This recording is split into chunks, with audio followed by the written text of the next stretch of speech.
So, doon tayo muna sa mataas na sahod. Yes. Correct eh. Teka, dahil saldo mo.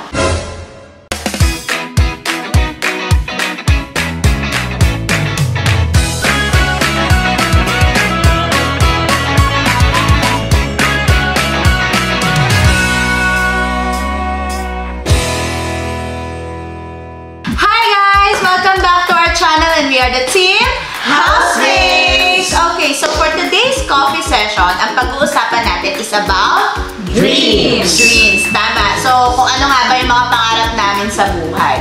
And bumili din kami ng mga local merienda food dito sa Singapore. So, meron kaming sotong head, curry puff, chicken mushroom ba to? Chicken mushroom. At char kway teow, bihon, kasi ito yung mga kakanin nila, at saka popia.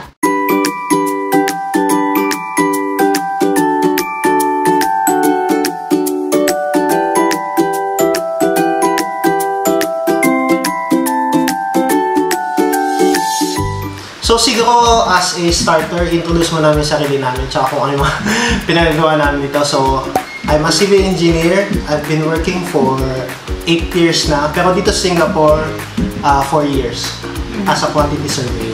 Preschool teacher ako dito. 1 year experience sa Pinas, tapos pang 5th year ko na dito sa Singapore. Mag-8 years na ako dito sa Singapore, pero recently lang naman ako naging customer service manager. Sa Pilipinas, meron na akong mga 5 years experience sa logistics company.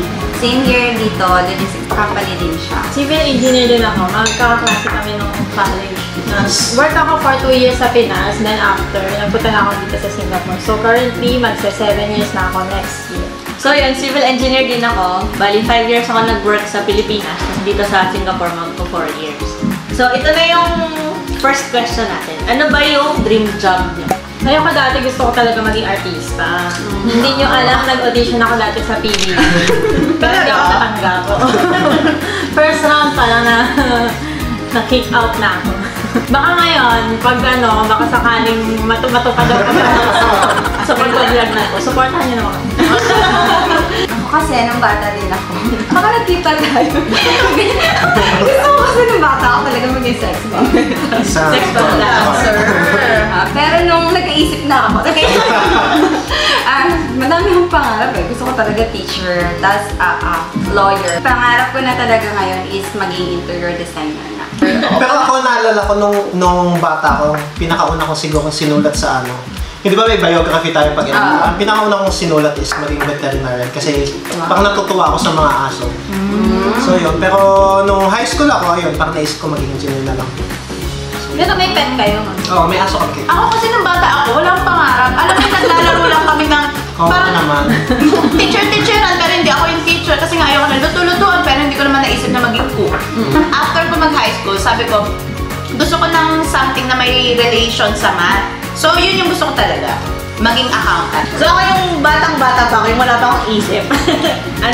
Gusto ko maging cashier kasi may laruan ako natin dati. Yung tumutunog, ching-ching, gano'n. Tapos nung nag-elementary high school na ako, ang pangarap ko talaga maging journalist. O, diba layo sa Magaling siya sa mga English. Oo, siyang taga-tama ng mga grammar police. Grammar police. Kung papipiliin kayo, yung malaki yung sweldo pero malayo sa pamilya or yung sakto lang pero kasama mo yung pamilya mo. Depende yan sa sa anong klaseng pamilya ba? Like yung ikaw ba yung nanay or yung tatay? So kapag ganun, feeling ko, yung sakto lang kasama yung family ko. Pero dahil nga yung sitwasyon ko ngayon, isa ko yung breadwinner. So mas pipiliin ko talaga na malaking sweldo. Ako din, malaking sweldo. Kasi sa family din namin, sanay kami na yung tatay ko nag-a-abroad, yung kuya ko din nag-a-abroad. So, okay lang sa amin na magtrabaho sa ibang bansa, tapos magbakasyon. Ngayon din kasi ako yung gawin kasi nung kayo. Ako siguro pwedeng both naman. Depende sa oras. Ako ngayon, pipiliin ko yung malaking sahod. Kahit malayo sa pamilya. At least mas suportahan yung pamilya ko sa Pilipinas. Pero sa tingin ko magbabago siya kasi yung mga magulang natin, magulang ko hindi naman na ganun kabata. Tumatanda rin. So siguro, pagtagal, mas pipiliin ko na mag-stay na natin sa Pinas na at least kasama ko sila. Medyo swerte kami na dito kami sa Singapore, naging OFW. Twice a year, umuwi kami sa Pinas. So meron kaming luxury na ganun lang siya kalaki. Yeah. So doon tayo muna sa mataas na sahod. Correct. Teka, Tapos sweldo mo. Kung papipiliin kayo, practical job or dream job? So ano, feeling ko sa sitwasyon ngayon, practical job. Kasi parang nung lumipat ako dito sa Singapore, parang hindi ko masyadong inisip na yung career masyado. Parang siguro kung magugustuhan ko man yung trabaho ko, parang bonus na lang yun. Pero pumunta ako dito for practicality. Tsaka, ang maganda lang din sa work ko ngayon, parang na-enjoy ko din siya. Parang gusto ko rin kasi yung ginagawa ko. So, practical siya na medyo half-dream job ko. Sana all. Sana all. Thank you guys. Bakapan ko lang yung kay Queenie, no? So, practical job siya currently for me dito sa Singapore. And at the same time, eventually na-realize ko na calling ko siya. Ganon. So, ikigai. Masaya din ako. So, Pero oo, di ba? Pag teacher naman talaga kailangan may passion ka. Tsaka parang calling nga. Kasi mahirap, feeling ko talaga mahirap maging Isa sa teacher. pinakamahirap na profession. Matitest ang patience mo. So ayun, kasi hindi naman lahat ng tao sineswerte na, syempre kung ako papipiliin, dream job, di ba, why not? Pero hindi lahat sineswerte na magkaroon ng ganong opportunity na kung ano talaga yung gusto mo, yun din yung ipo-pursue mo as a career. So halos lahat naman kami dito is breadwinner. Kaya dun tayo sa practical to pay the bills. Yes. ikaw din, madam. Oo, practical. Kung may chance naman, why not? Pero ano naman kasi, yung course ko naman, more on law, kaya na-enjoy ko din siya. So kung may chance maging sex bomb dancer si Madam, gagrap niya yan. If may chance na magbago pa kayo ng career, magbabago ba kayo ng career? At ano yung ipapalit mo sa career mo? Feeling ko si madam mo, para sumagot ka na. If may chance lang, di ba? Oo, magbabago ng career para naman maiba. Actually, iniisip ko pagtanda ako.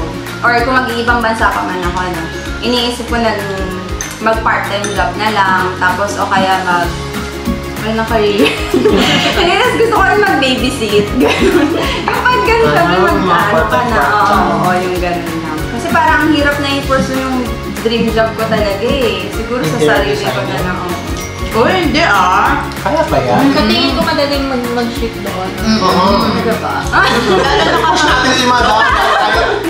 Lalo na kasi gusto mo siyang gawin. Sige, pag mayaman naman ako.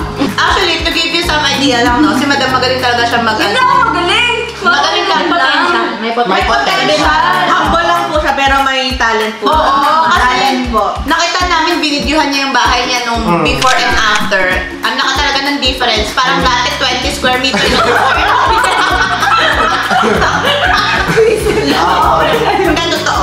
Hindi, ewan ko change career ba yun? Pero gusto ko lang maging makontrol yung sarili kong oras. So, sino may entrepreneur ka or magbi-business ka.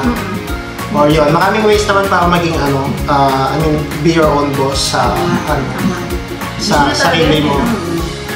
Pero, ayun, sana, Di ba meron ka pinagkakabalan lately? actually matagal ko na siyang ginagawa, pero lately lang ako parang medyo nagseryoso sa pag-aaral. Nung sa stock market. Alam Kaya ko, hindi po ako magaling. Nag-aaral pa lang po ako. What is your deepest why? Paki-elaborate nga to, Winnie. Ano Ay! May pa-quiz. Parang kanina ka bumabangon. Bakit? Why? Okay. Oo nga, no? Bakit ka bumabangon? Kasi Kasi may pasok. Hindi maabutan yung I mean, bakit mo ginagawa yung ginagawa mo ngayon? Ayun, actually nabanggit ko na kanina, breadwinner ako. So, yun yung motivation ko talaga. Kayo ba? Ayun, bukod sa pag-support sa family, syempre, gusto rin naman namin makaipon for our future. Para kung gusto namin pursue yung dream job namin, or kung ano man yung gusto namin i-pursue, meron kami enough to pursue. So, advice yan, no? Advice yan sa mga nanonood sa atin.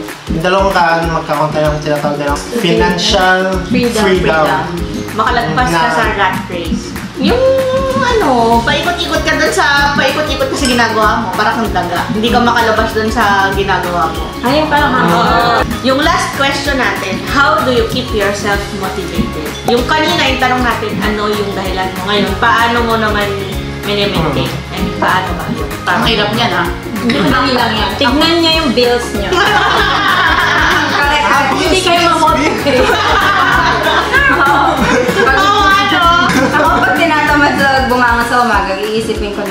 ang dami ko pang utang sa bahay. Bangon! Hindi, pero hindi naman siguro may iwasan na tama rin talaga. Oo naman. Lahat naman tayo dumadating sa ganun Yung stage. tinatawag nilang, ang tawag ito?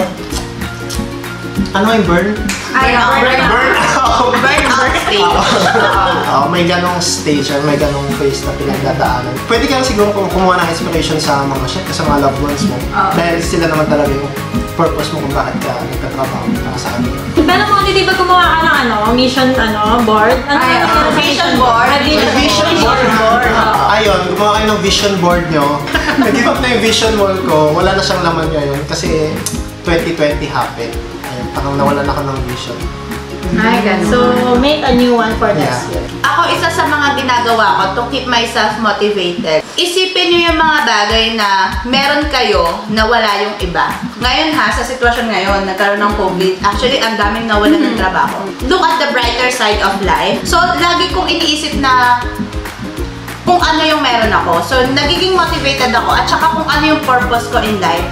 So, kapag naisip ko yung mga estudyante ko, naiisip ko na, okay, namomotivate ako kasi alam ko na sila yung purpose kung bakit ako nagtuturo. Ayun nga, same lang din sa loved one. Siyempre, like, iniisip yung nanay ko, yung utang ko. Pag natamad ako bumangon, oh my God, ang dami ko. Tapos yung dati din, iniisip ko kasi na parang ayokong papasok ako kasi ayokong makaabala sa ibang tao dun sa work ko.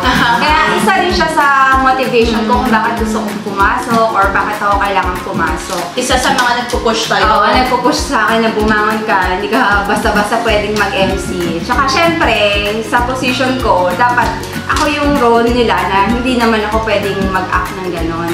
So, meron din ako responsibility na kailangan i-fulfill. So, ayun, yun yung mga nagpapa-motivate sa akin para to keep me going. Sa akin, I mean, bukod sa, syempre may responsibility tayo everyday. Pero feeling ko nasa moment ako ngayon na, yun nga yung sinasabi ni Moni, ako yung nasa point kayo na parang hirap akong maging motivated. Which is okay lang. Totoo. Nangyayari talaga yun. Kailangan ito magpahinga madalas, hindi lang minsan. Dapat madalas. Kapag sobrang dami na talaga ng ginagawa, sobrang stress na, talagang minsan mawawalan ka na lang talaga ng pag-asa, ng gana. Pero hindi naman ako gumigiba, parang lumalaban ako. Hinahanap niya pa rin naman everyday. Yes. Yun Parang ang iniisip ko, nagiging grateful pa rin ako Yes. sa lahat ng meron tayo ngayon. Pero yun, Pwede mag-pause, pero bawal mag-stop. Yes, pause lang. So actually, recently may ginagawa ka na na something na magka-divert ng utak mo. Like, nagpunta ka sa Celatar, diba? Pa-flash natin yung picture dyan. Ay, picture! Salon tayo. Okay guys, so that's all for our today's coffee session. Sana medyo may natutunan naman kayo sa mga sharing namin about sa dreams, about sa career, and everything, or how to keep yourself motivated. So we just want to encourage everyone na continue to pursue your dream. Okay, at syempre, huwag niyo kalimutan mag-like, share, and subscribe sa channel namin. I-hit niyo na rin yung bell para notify kayo sa mga bagong videos kagaya nito. But please like our Facebook page, Team Housemates, and yung Instagram account namin na @TeamHousemates. Yes! Thank you for watching! Thank you for watching! Bye!